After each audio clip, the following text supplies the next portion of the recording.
Hello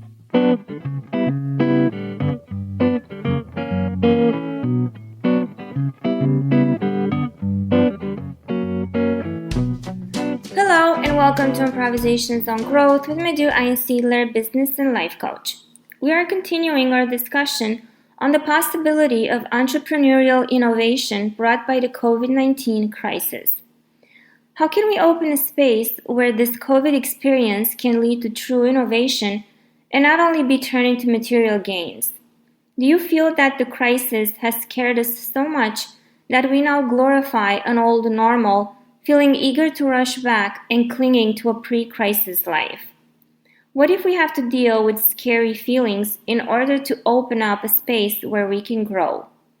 Listen and find out what opens up for you. Why do we feel like unless things are hard, we cannot get the results that we want? I like your question, and I still would want to go in a different way. And I would say, okay, let us realize that this is how we are conditioned, that we need to pay a price, that we think that we need to pay a price, that we think that work has to be hard, that we still live according to this work hard, play hard, whatever. And so let us realize that, oh, wow, this is how I work. So let us inquire, for example, when I may take the example of your friend. So I would inquire with her into what it is that makes her now really wanting to go back to the office, doing the commute again, giving up everything that she really enjoyed. So what is the fear behind this? What is the driver behind this? Why?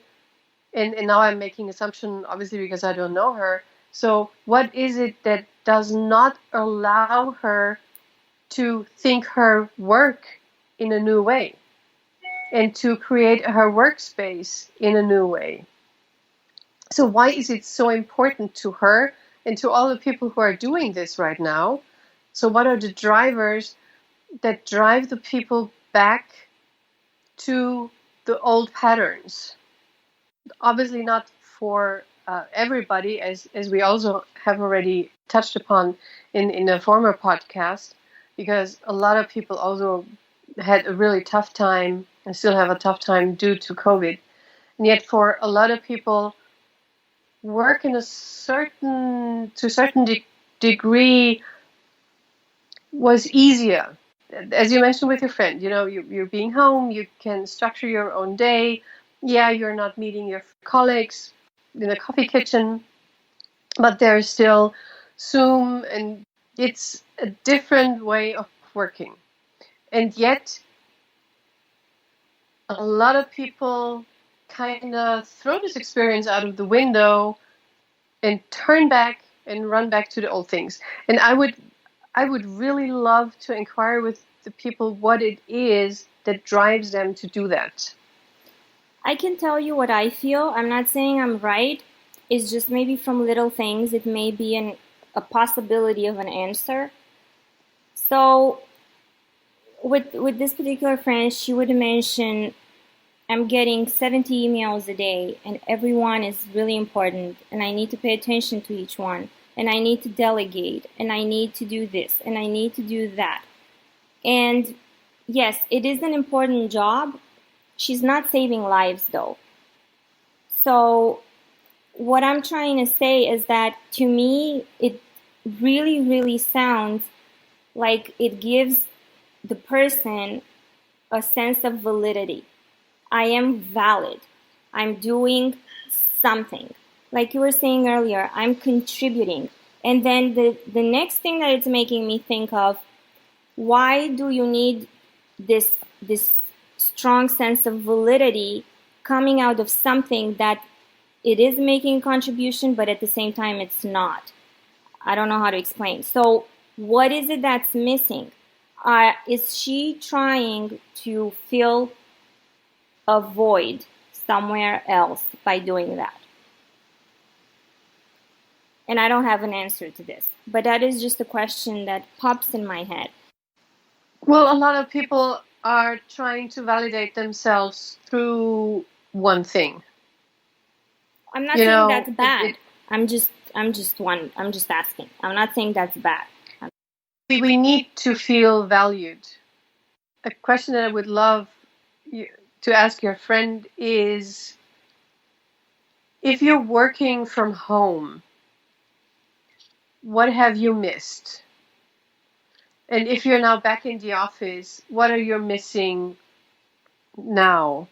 So to open, and my intention would be to open up a space where this experience that she made during COVID, where this experience can actually bear some fruits. Right now, what I think is happening is, for a lot of people and companies, is that they are so eager to close this COVID experience, to say, okay, this phase is done, check, and I'm moving on with my normal life.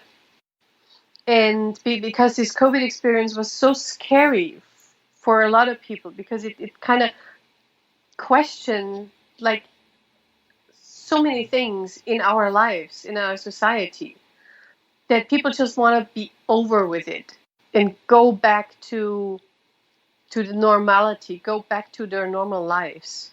So this turning back from the threshold and running back into what we have experienced as normal before can also be like running away from the scare that COVID has actually given us and raised in us, and the fear. This pattern just really, really is not allowing for innovation to happen. So I guess for your friend, I would say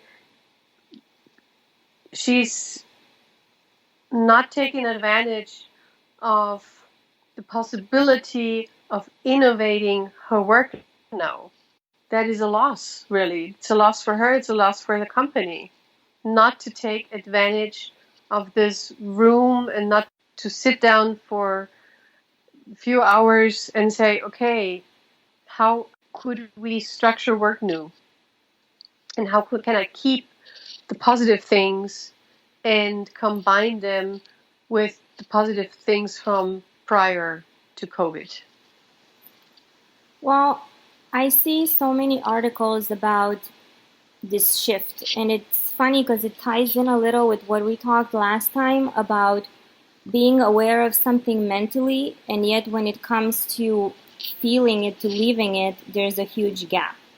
Because I see articles about the workplace has changed and they're showing the desks all separated. Certain companies are closing stores. Certain companies are allowing people to work 3 days from home or 2 days from home, 3 in the office.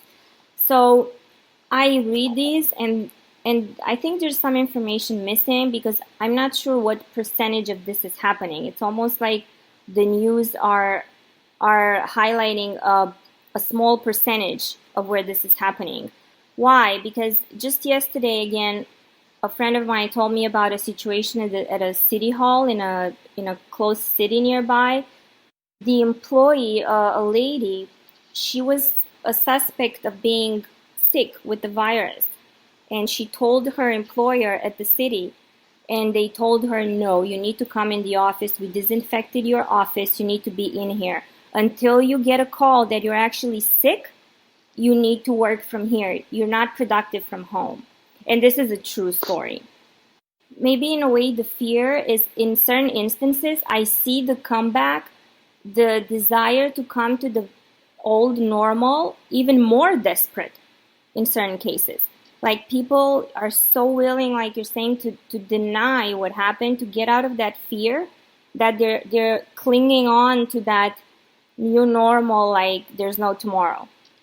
Yeah, exactly. I was just thinking there are 3 patterns of how to deal with danger or conflict. It's the fight, flight, and control. I could say, okay, how do we deal with disruption? And COVID was definitely a disruption. So I fight the disruption, I flight the disruption, pretend that it's not there, or I try to control it. But what we really would need is a fourth pattern. It is to stop and to realize, what is this doing with me? What kind of space is opening up? What new possibilities are suddenly there that were not there before? And the examples that I understood from you, and also this desperation of going back to the new normal, for me is like, I could categorize that as a flight mechanism. So as I said before, so people turning around from the threshold and high speeding back to the old normal. But this is what I find really interesting.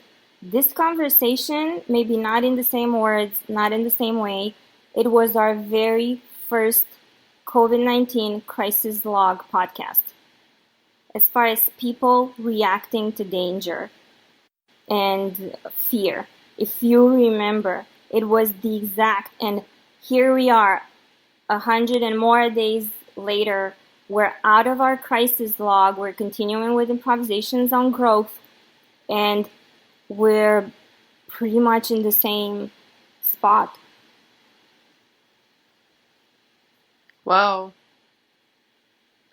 I would like that to sink in and stop our podcast here. You have listened to a new episode of Improvisations on Growth with Madhu Einsiedler, this time exploring the need that people have to hold on to an old normal and to a known past, rather than embracing change and inquiring on true innovation. As we identify 3 patterns on how to deal with danger and disruption, fight, flight, and control, we also addressed making room for a 4th pattern, one that allows us to experience growth. Don't forget to share your findings with Madhu and to email her directly at madhu@einsiedler.at or get in touch with her on her social media on LinkedIn and Facebook. Until next time, stay healthy and don't forget to create your own space where growth can happen.